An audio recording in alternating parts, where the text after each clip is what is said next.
नमस्कार।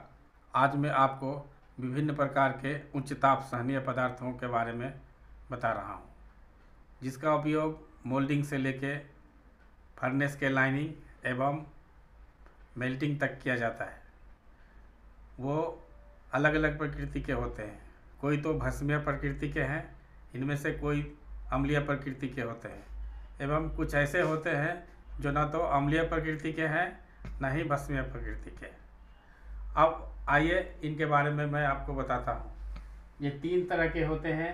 एक भस्मीय प्रकृति के हैं जिसको हम लोग बेसिक रिफ्रैक्ट्री कहेंगे। इसके अंतर्गत आता है dolomite, magnesite, bauxite, Chrome magnesite. जब इसका आंतरिक भट्ठी का जो हम लाइनिंग बनाते हैं तो उस समय इसका व्यवहार करते हैं, क्योंकि ये जो स्लैग उत्पन्न होता है, जो स्लैग भस्मीय प्रकृति का है, उसे प्रतिक्रिया नहीं करता है, इसलिए इसका व्यवहार हम उसमें करते हैं बेसिक वाले में। उसका उदाहरण हो गया डोलोमाइट, मैग्नेसाइट, बॉक्साइट और क्रोम मैग्नेसाइट। अब कुछ ऐसे उच्च ताप सहनीय पदार्थ हैं जो अम्लीय प्रकृति के हैं, जो उसका उदाहरण देखिए सिलिका है, फायर क्ले है।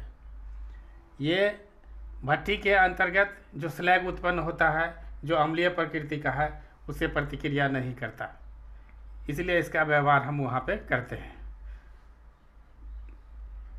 तीसरा है, इसकी प्रकृति नहीं तो भस्मीय है और न ही अम्लीय है, यानी ये दोनों तरह के स्लैग के साथ अपना काम कर सकता है। इसलिए जब हम लाइनिंग बनाते हैं फर्नेस का, तो इसका इस्तेमाल हम आसानी पूर्वक किसी भी फर्नेस में कर सकते हैं। उसका उदाहरण है ग्रेफाइट, कार्बन, क्रोमाइट इत्यादि।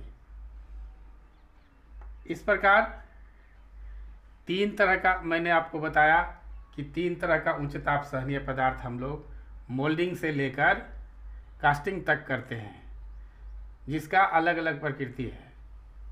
कोई मतलब ये भाषा में हो गया एक बेसिक रिफ्रैक्ट्री, एसिड रिफ्रैक्ट्री और न्यूट्रल रिफ्रैक्ट्री। इन तीनों के बारे में आपको जानना आवश्यक था, है ना। धन्यवाद।